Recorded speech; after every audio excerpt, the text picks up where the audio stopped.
Welcome to this arena session. Apologies for the late start. Just so you know up front, we must break this meeting in about 12 minutes' time, because there's another session which is very generously given away a little bit of their time, so we could have this opportunity to speak with Foreign Minister Adil bin Ahmed al-Jubeir.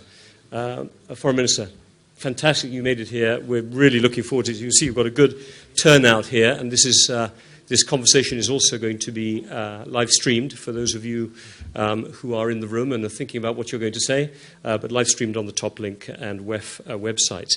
If you don't mind, I'm going to jump straight in so we make the most of this time with you. And what I will do, as this is an arena, and the arena is meant to involve people in the room, I would literally ask one or two quick questions and just get a few comments in from around the room and bring them back to you. We have a new president heading into the White House. The relationship has not been great, I will say this, with the Obama administration, especially towards the end. What would you like to see that would be different? More American engagement in the world, more American engagement in the region, rebuilding of relationships with allies, a serious effort to destroy ISIS, serious effort to contain Iran, and I think the change will happen. The U.S. goes through periods where it's looking inwards, and it goes through periods where it's engaged with the world. I think that now it's going to go through a period of engagement with the world. Despite kind of President Trump, America first kind of approach, and in particular, just on Iran, the nuclear part of the deal, would I be right in saying the Saudi government could live with it, but it was the regional engagement that really has been the greatest source of concern? If there's an opportunity for this nuclear deal to be revisited or not observed or somehow, is that good news or bad news from the Saudi perspective? I think a number of countries, including Saudi Arabia, have concerns about the nuclear deal. What happens to Iran's enrichment capabilities after 10 or 12 years when the limits on enrichment and centrifuges are lifted? Do people trust the Iranian regime in not trying to acquire a nuclear weapon? I don't think they do. That's one concern. The other concern, so the deal has to be implemented to the letter in order for people to be assured. And this is what the Obama administration told us would happen, and this is what we expect the P5+1 to do.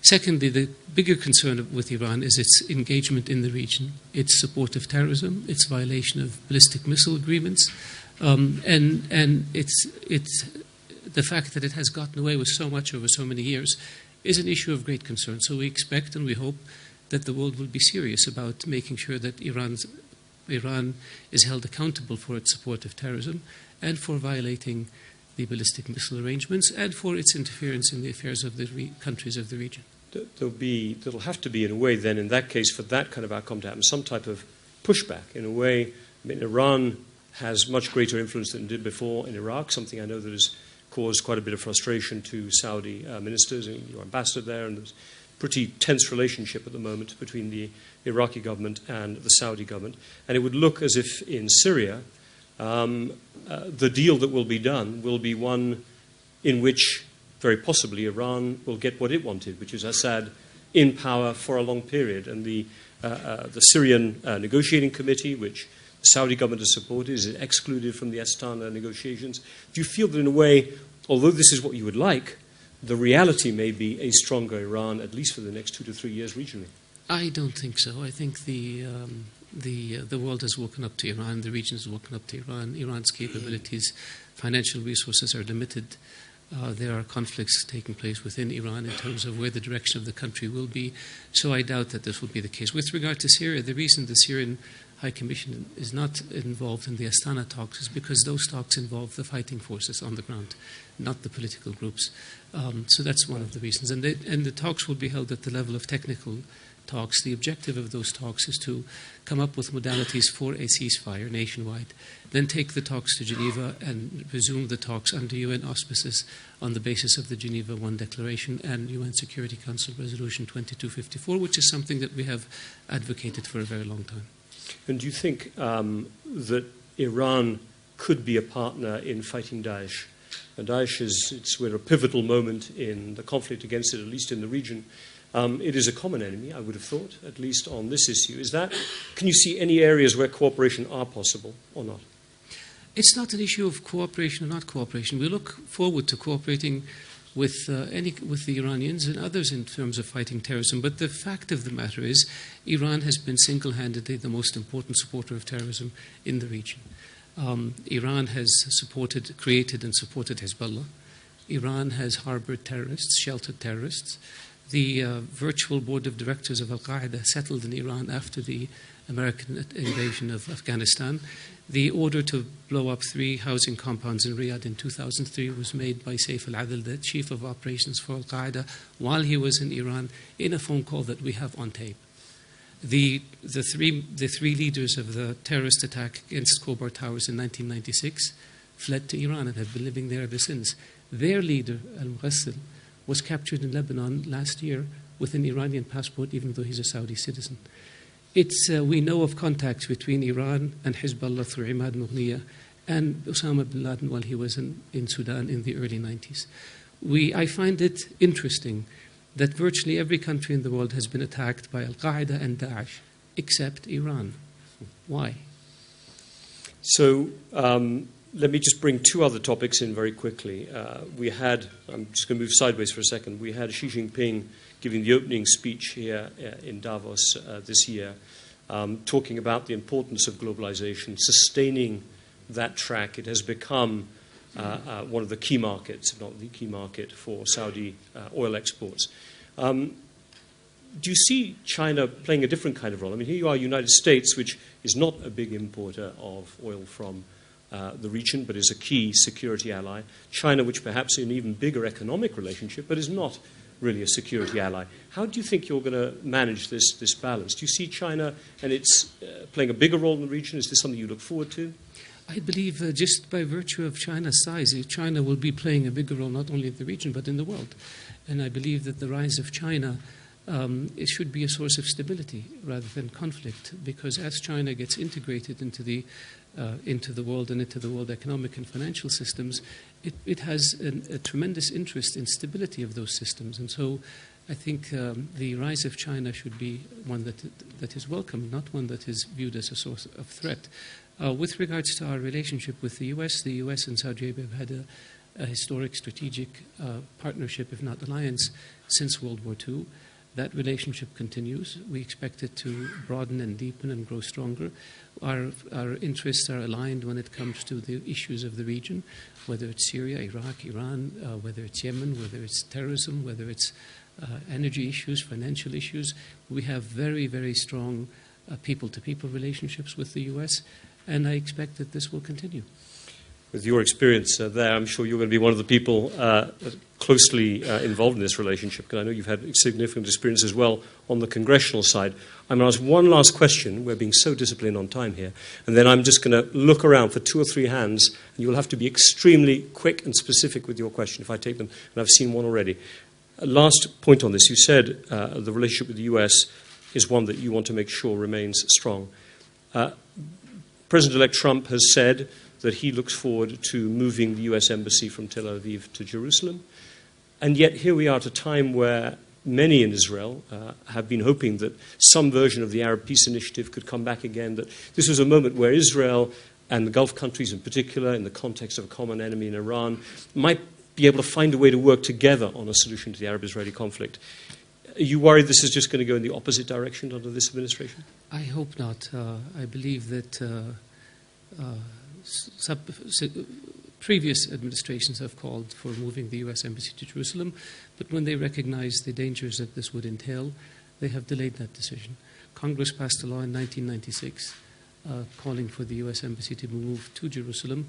It's now been 20 years and it has not been moved because people recognize the danger that it entails. The issue of Jerusalem is to be a final status issue to be discussed in negotiations between the parties. You mentioned the Arab Peace Initiative. The Arab Peace Initiative is still on the table.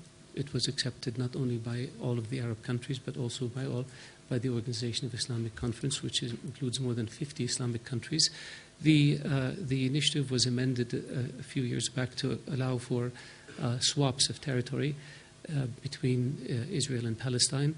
And I think it's become now the main basis for a settlement. We had a meeting in Paris on Sunday where more than 70 countries reiterated the importance of maintaining the possibility of a two-state settlement, and reiterated the principles upon which such a settlement should be based, which is the relevant UN resolutions and the Arab Peace Initiative. And our hope is that there will be enough courage and enough political will on both sides to be able to move to settling this longest conflict in our region. Right. 2. 1, 2. You happen to be 2 people put their hands up straight away and they're sitting next to each other, so it'll make life easy and our WEF colleagues won't get too upset. For Minister Faisal Abbas from Arab News, JASTA, with a new administration coming to Washington soon, what is the best that can be hoped? A watered-down version of JASTA or a complete reversal? We know that Saudi lobbyists and the Saudi government has been working extensively to try to explain the Saudi point of view on this. So what are your kind of hopes for achieving with the new administration on that front? Okay, just pass the microphone to your right, because I'll let you then manage the time quickly yourself. Okay. Mina Al-Arabi, YGL. I wanted to ask you about the visit of the Lebanese president to Saudi Arabia. We've seen tensions mount in the region in 2016. Is this the start of some of those tensions calming down, and how do you see the possibility of political progress in Syria? Thank you. Okay. With regards to JASTA, it really is an American If you could explain that, just not everyone JASTA here will is know this, JASTA it's called the Justice Against Sponsors of Terrorism Act, and what it has done is it has diluted sovereign immunities somewhat in order to allow for lawsuits against countries that are suspected of having been involved in terrorist attacks in the United States. The concern that we have, as well as over 90 other countries who have expressed those concerns to the U.S., is that when you dilute sovereign immunities, you turn the international order into the law of the jungle. For example, allowing country to use your airspace in warfare could subject you to lawsuit. Using drones could subject you to lawsuit. The discretionary functions of government, these are decisions that government make as policy, are no longer immune to potential lawsuit. The agricultural policies of certain countries could be then viewed not as discretionary functions of government, but as restraint on trade and therefore market manipulation and therefore subject to lawsuits. That's the concern that Saudi Arabia, as well as over 90 countries, have with regards to JASTA. There is a common view in the Congress that it was not thought through and that it needs to be amended in order to remove the unintended consequences of this legislation. And there are attempts to try to amend it or modify it so that it does not dilute the discretionary functions of government and the sovereign immunities of government. And our hope is that wisdom will prevail and the Congress will do the right thing and make the adjustments. The country that has the most to lose from dilution of sovereign immunities is the United States itself. And American officials know this because America has the largest footprint in the world. They operate all over the world. They're fighting wars all over the world. They provide weapons to countries all over the world. And so if that principle is eroded, then the U.S. could be sued in virtually every country in the world. And American officials and members of Congress know this. And that's why they're trying to come up with a formula. With regards to the visit of the president of Lebanon, Saudi Arabia has always had very strong relations with Lebanon. We have always cared about Lebanon. We have always been at the forefront of countries trying to bring the Lebanese factions together. We were instrumental in ending the civil war in Lebanon. We hosted the Taif agreement that moved Lebanon towards a better future. We have been very strong supporters of Lebanon. We have more than 400,000 Lebanese who live in Saudi Arabia and who sent back close to $5 billion a year to Lebanon. So we want to have the best possible relations with Lebanon. Our concern is that Lebanon not be a source of danger to us, mainly Hezbollah, which operates in Yemen, which operates in Bahrain, and which has tried to have terrorist cells in Saudi Arabia. The election of President Aoun was a decision that the Lebanese made on their own. Our position has been whatever the candidate the Lebanese agree to is fine with us. He has acted as a statesman as soon as he was elected. He gave a very inclusive speech. He reached out to all Lebanese factions. He made it a point to make Saudi Arabia his first visit outside of Lebanon, which to underscore the importance of the Kingdom of Saudi Arabia to Lebanon. I believe that he will be a statesman who represents all Lebanese, and I believe that he will contribute to the healing process in Lebanon, given his history. He was a former army chief. He was defiant in the face of serious attempts to undermine the Taif agreements. And now that he's moving from a partisan position to a nationalist position, and we will do whatever we can to support him and to support the Lebanese in general. Foreign Minister, we have to break it. We've gone 4 minutes, a little over the time, the extra time that we'd set ourselves. But as always, you have covered the landscape extremely quickly and, in my opinion, extremely well. Could we please give a strong hand to Foreign Minister for getting this time?